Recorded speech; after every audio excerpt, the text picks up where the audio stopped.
بسم اللہ الرحمن الرحیم۔ وگر در دہد یک صلائے کرم، تو وگر اور اگر اور دہد یہ دینے کے معنی میں ہے، تو وگر دہد یک صلائے کرم، اگر وہ بخشش کا ایک اعلان کر دے، وگر در دہد یک صلائے کرم، اور اگر وہ بخشش کا ایک اعلان کر دے، تو دوسرا مصرع ہے عزازیل گوید نصیب برم، عزازیل گوید نصیب برم، تو شیطان بول اٹھے کہ میں بھی حصہ حاصل کر لوں۔ عزازیل یہ ابلیس کا نام تھا، ابلیس جو کہ معلم الملائکہ تھا، یعنی وہ جنات تھا، تو ابلیس کا اصل نام عزازیل تھا۔ تو اگر اللہ تعالیٰ اپنے بخشش کا ایک اعلان کر دے، تو اس کا بخشش اور اس کا کرم کا اتنا وسیع و عریض ہے کہ ابلیس بھی معافی کی امید کرنے لگے۔ آگے ہے بدرگاہ لطفش بزرگیش بر، تو درگاہ بارگاہ کے معنی میں، لطف مہربانی کے معنی میں، تو بدرگاہ لطفش بدرگاہ لطف و بزرگیش بر، اس کے مہربانی اور بزرگی کی درگاہ میں، بزرگاں نہادن بزرگی زسر، بزرگ کی جمع بزرگاں، اور نہادن سے ہے نہادن رکھنا، اور بزرگی کے معنی بڑائی۔ تو کہہ رہے ہیں بزرگاں نہادن بزرگی زسر، بزرگوں نے اپنے سر سے بزرگی اتار کر رکھ دی ہے، یعنی اللہ کے دربار میں کسی کی کوئی حیثیت نہیں رہتی ہے، سب جو ہے متضرع اور جو ہے وہاں سر جھکاتے ہیں۔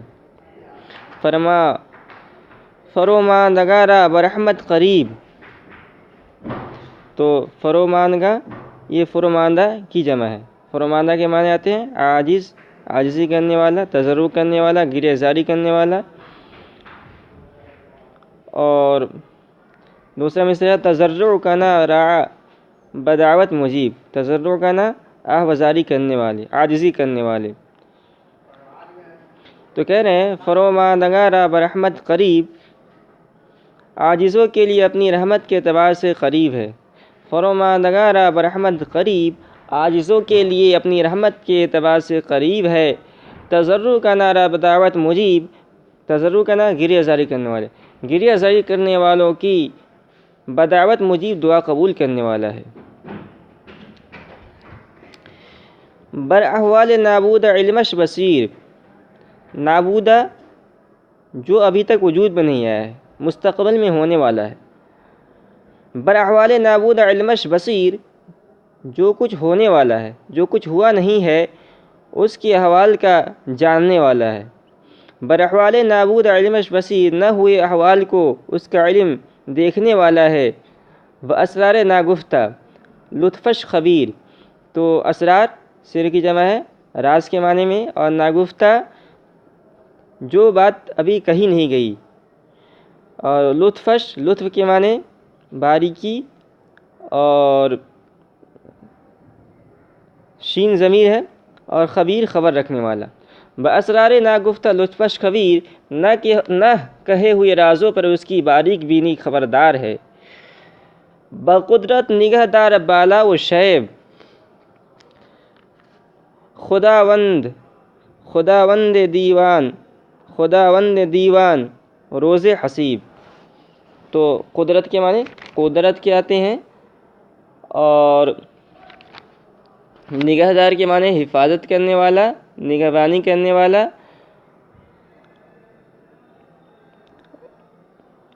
اور بالا کے معنی بلندی اور مراد آسمان ہے۔ شیب یہ نشیب کا مخفف ہے، اور شیب سے یہاں زمین مراد ہے۔ دیوان کے معنی کچہری کے، دفتر کے اور عدالت کے آتے ہیں، اور حسیب سے مراد روز حساب، قیامت کا دن ہے۔ بقدرت نگہدار بالا و شیب، اپنی قدرت کے ذریعے آسمان اور زمین کا نگہبان ہے، خداوند دیوان حساب کے دن کے عدالت کا مالک ہے۔ تو آخر ترجمہ کریں گے، خداوند دیوان روز حسیب حساب کے دن کی عدالت کا مالک ہے، یعنی مالک یوم الدین، یوم جزا سزا کا مالک ہے۔ نہ مستغنی از طاعتش پشت کس، تو مستغنی بے پرواہ، بے نیاز، اور طاعت کے معنی بندگی کے، اور پشت کے معنی پیٹھ، اور کس کے معنی کوئی شخص، کوئی آدمی۔ نہ بر حرف او جائے انگشت کست، تو انگشت کے معنی انگلی کے آتے ہیں، اور کس کے معنی کوئی شخص۔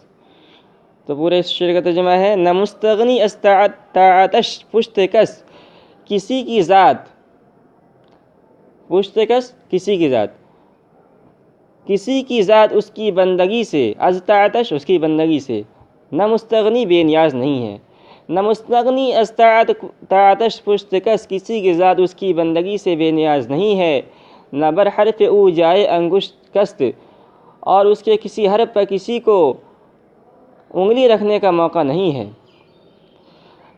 قدیم نکوکار نیکی پسند، بکلک قضا در رحم نقش بند، تو قدیم سے قدیم ہے، ایسا قدیم، اور قدیم کہتے ہیں جو ہمیشہ سے اور ہمیشہ رہے گا۔ نکوکار اچھا کام کرنے والا، نیکی کرنے والا، نیکی پسند کرنے والا، اور کلک قلم کو کہتے ہیں، اور قضا حکم کو کہتے ہیں۔ تو اور رحم کے معنی، رحم جس میں بچہ پلتا ہے، ماں کے پیٹ میں جو بچہ جس میں ہوتا ہے اس کو رحم کہتے ہیں۔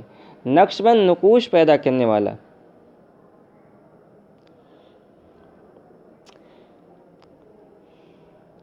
تو پورے شعر کا ترجمہ ہے، قدیم نیکوکار نیکی پسند، قدیم ہے اچھے کام کرنے والا، نیکی پسند کرنے والا، بکلک قضا و رحم نقش بند، حکم کے قلم سے، بکلک قضا حکم کے قلم سے، در رحم رحم مادر میں، نقش بند بچے کے نقوش پیدا کرنے والا ہے۔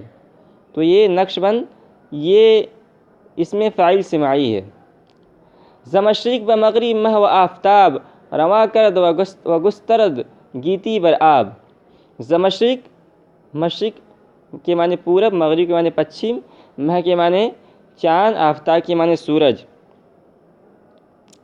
رواں کرد جاری کیا، گسترد معنی بچھانا، اور گیتی سے مراد زمین ہے، گیتی زمین کو کہتے ہیں۔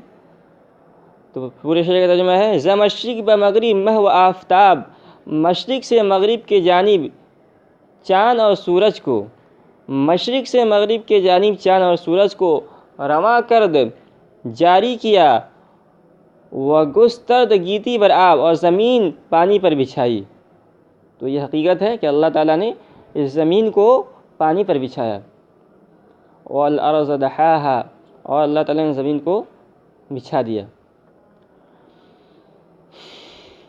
زمیں از تب لرز آمد ستوه، فروکوفت بر دامنش میخ کوہ۔ تو زمیں کے معنی زمین، از تب تو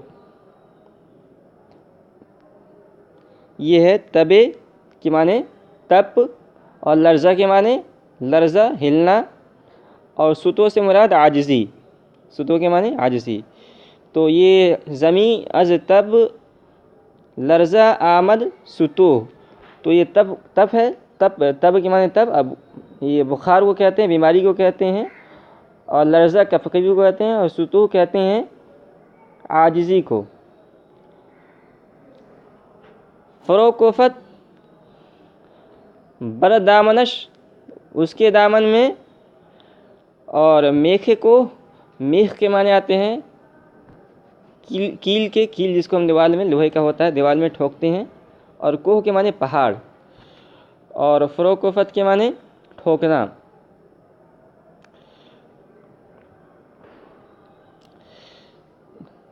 تو اب پورے شعر کا ترجمہ ہوگا زمین از تبے لرز آمد ستو، جب زمین تپ و لرزہ سے عاجز آئی. جب زمین تپ و لرزہ سے عاجز آئی، یعنی جب اللہ تعالیٰ نے زمین کو پانی پر بچھایا تو زمین ہلنے لگی عاجزی سے.